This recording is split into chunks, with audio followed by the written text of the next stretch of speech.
नमस्कार। दोपहर समाचार में आपका स्वागत है।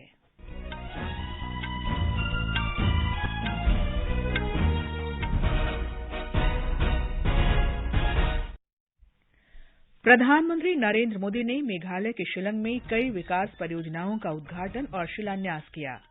प्रधानमंत्री ने कहा, केंद्र पूर्वोत्तर क्षेत्र में विकास को सर्वोच्च प्राथमिकता दे रहा है, जिसका असर जमीनी स्तर पर दिखाई दे रहा है। गृह मंत्री अमित शाह ने पूर्वोत्तर के उग्रवादियों से हथियार डालने की अपील करते हुए कहा कि वे क्षेत्र के आर्थिक विकास की गति तेज करने में सहयोग करें। P-15B स्टेल्थ गाइडेड मिसाइल विध्वंसक युद्धपोत INS मुर्मुगाओ भारतीय नौसेना में शामिल। भारत ने चट्टोग्राम क्रिकेट टेस्ट मैच में बांग्लादेश को 188 रन से हराया। 2 मैचों की श्रृंखला में भारत 1-0 से आगे। और कतर में फीफा फुटबॉल विश्व कप के फाइनल मुकाबले में आज अर्जेंटीना का मुकाबला फ्रांस से।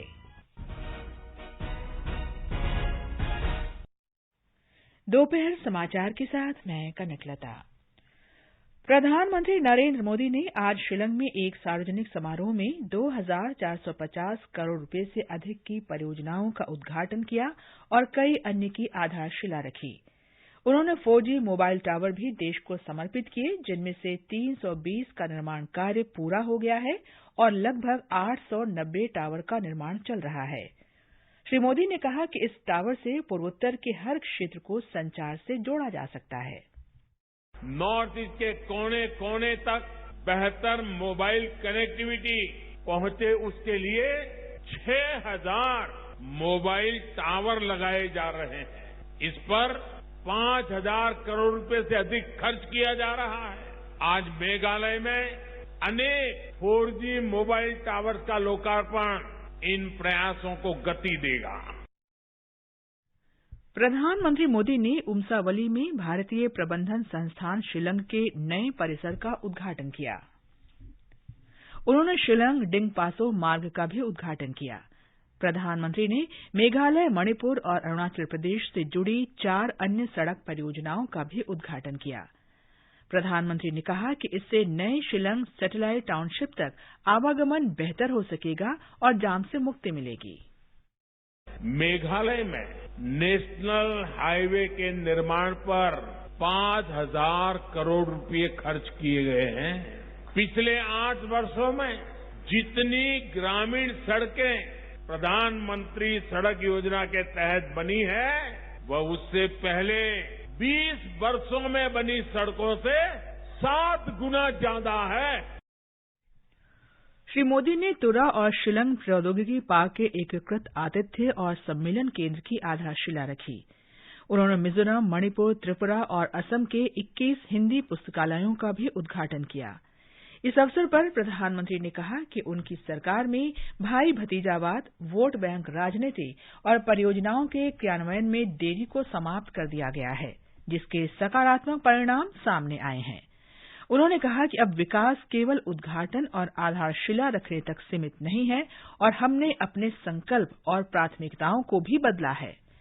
श्री मोदी ने कहा कि पूर्वोत्तर के विकास के मद में वर्ष 2014 में 2 लाख करोड़ रुपए का व्यय होता था, जो अब 4 गुना बढ़कर 7 लाख करोड़ रुपए हो गया है। देश का पहला खेल विश्वविद्यालय भी पूर्वोत्तर में ही स्थापित किया गया है। श्री मोदी ने कहा कि उनकी सरकार क्षमता निर्माण और विसंगतियों को समाप्त करने को प्राथमिकता देने के प्रति संकल्पित है। जब हमने केंद्र सरकार की प्राथमिकताएं बदली, तो पूरे देश में इसका पॉजिटिव असर भी दिख रहा है। इस वर्ष देश में 7 लाख करोड़ रुपए सिर्फ इंफ्रास्ट्रक्चर के लिए केंद्र सरकार 7 लाख करोड़ रुपया खर्च कर रही है। प्रधानमंत्री मोदी मेघालय और त्रिपुरा के दौरे पर आज सुबह शिलांग पहुंचे और उन्होंने पूर्वोत्तर परिषद के स्वर्ण जयंती समारोह की अध्यक्षता की। गृह मंत्री अमित शाह ने पूर्वोत्तर में उग्रवादियों से हथियार डालने की अपील करते हुए कहा है कि वे राज्य के आर्थिक विकास की गति तेज करने में सहयोग करें। इससे पहले गृहमंत्री ने कहा कि केंद्र पूर्वोत्तर के लिए बजट आवंटन को प्राथमिकता दे रहा है, जो कि जमीन स्तर पर नजर आ रहा है। इस प्रयोजन के लिए अलग से एक मंत्रालय बनाया गया है।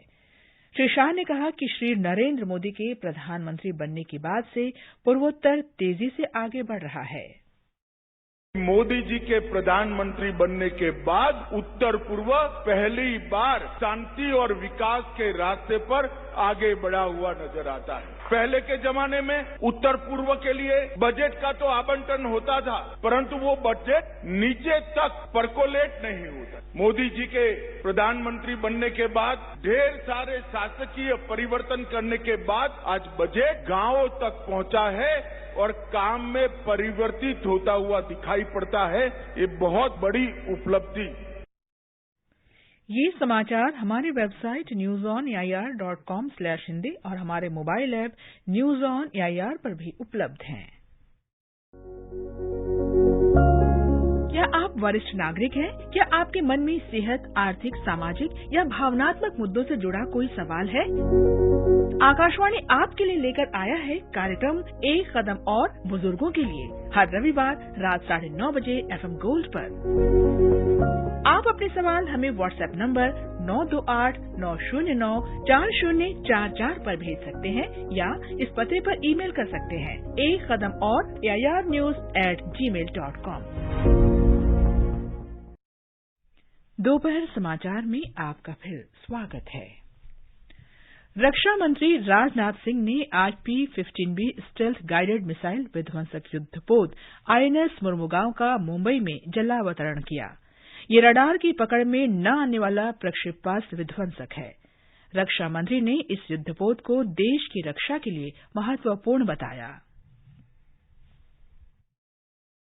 मुर्मुगांव का नाम हमें इस देश के शौर्य और साहस की याद दिलाने वाला नाम है। समृद्ध समुद्री विरासत से भरपूर गोवा की यह हिस्टोरिकल सिटी हमारे गौरवशाली इतिहास की दृष्टि से बहुत ही महत्वपूर्ण है। मुर्मुगांव फोर्ट हो, मुर्मुगांव पोर्ट हो, दोनों का ही नाम भारत के इतिहास में बहुत ही विशिष्टता के साथ दर्ज है।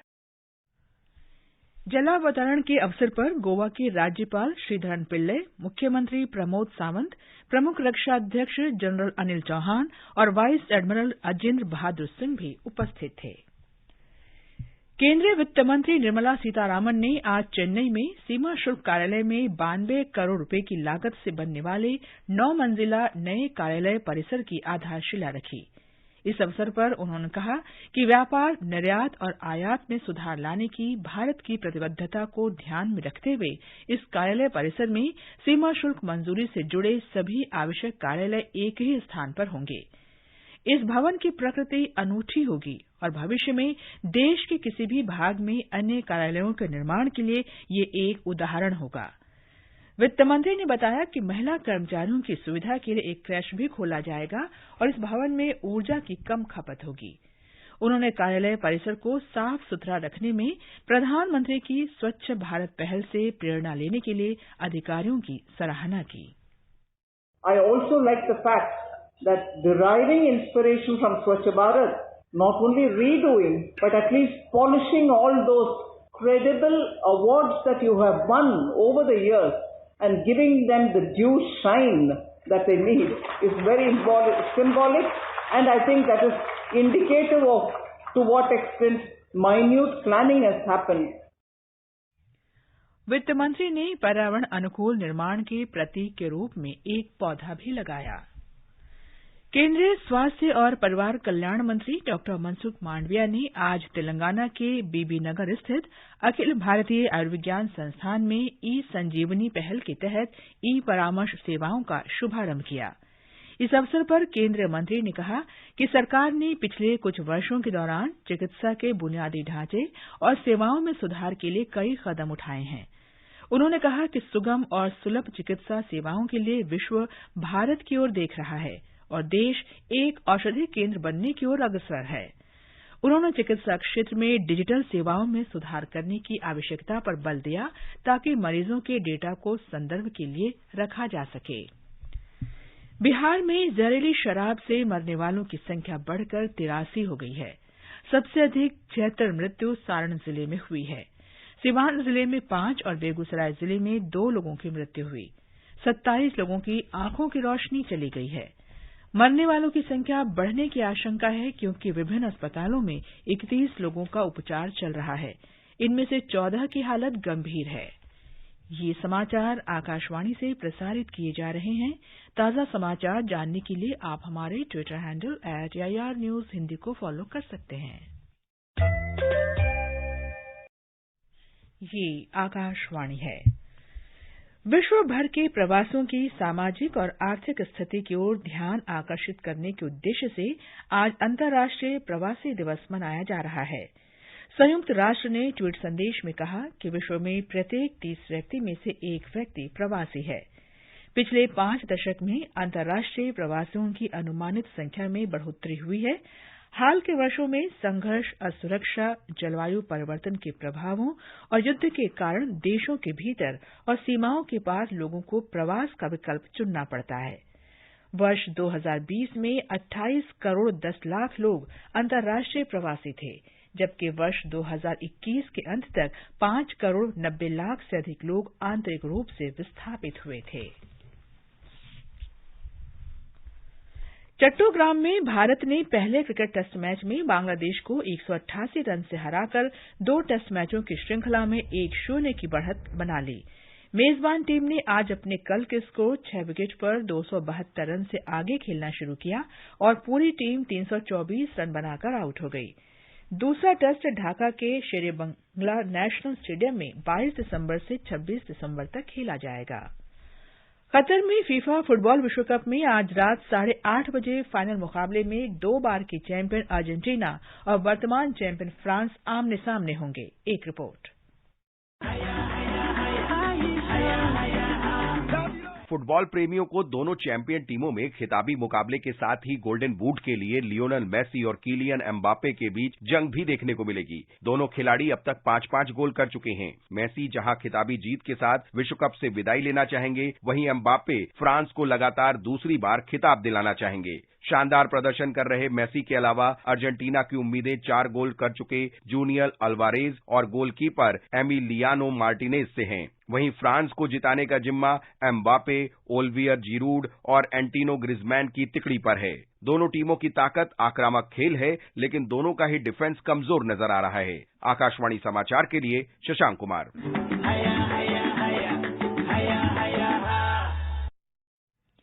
इससे पहले क्रोएशिया प्रतियोगिता में तीसरे स्थान पर रहा। कल क्रोएशिया ने मोरक्को को 2-1 से हराया। यूक्रेन के महत्वपूर्ण बुनियादी ढांचे पर रूस के हवाई हमलों के बाद राजधानी कीव में बुनियादी सेवाएं बहाल की जा रही हैं।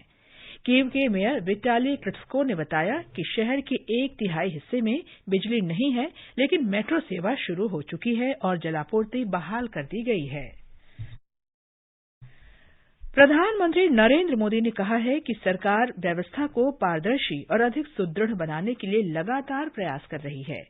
उन्होंने कहा कि हर स्तर पर प्रक्रियाओं को सरल बनाया गया है। श्री मोदी ने लगातार दूसरे वर्ष 19 से 25 दिसंबर तक मनाए जाने वाले सुशासन सप्ताह की सफलता के लिए शुभकामनाएं दी। और अब एक नजर आज के मौसम पर। राष्ट्रीय राजधानी दिल्ली, मुंबई और कोलकाता में आसमान साफ है। दिल्ली में तापमान 6 से 24 डिग्री सेल्सियस के बीच रहेगा।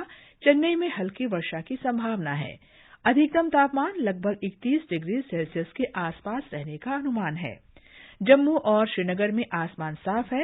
मुजफ्फराबाद में शाम को बादल छाए रहने की संभावना है। गिलगित और लेह में भी बादल छाए रहेंगे। पूर्वोत्तर में गुवाहाटी, इम्फाल और अगरतला में बादल छाए रहेंगे। अंत में मुख्य समाचार एक बार फिर। प्रधानमंत्री नरेंद्र मोदी ने मेघालय के शिलंग में कई विकास परियोजनाओं का उद्घाटन और शिलान्यास किया। प्रधानमंत्री ने कहा, केंद्र पूर्वोत्तर क्षेत्र में विकास को सर्वोच्च प्राथमिकता दे रहा है, जिसका असर जमीनी स्तर पर दिखाई दे रहा है।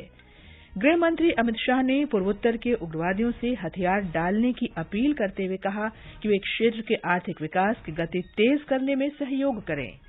P-15B स्टेल्थ गाइडेड मिसाइल विध्वंसक युद्धपोत INS मुर्मुगांव भारतीय नौसेना में शामिल। भारत ने चट्टोग्राम क्रिकेट टेस्ट मैच में बांग्लादेश को 188 रन से हराया। 2 मैचों की श्रृंखला में भारत 1-0 से आगे। और कतर में फीफा फुटबॉल विश्व कप के फाइनल मुकाबले में आज अर्जेंटीना का मुकाबला फ्रांस से। इसके साथ ही दोपहर समाचार का ये अंक समाप्त हुआ। नमस्कार।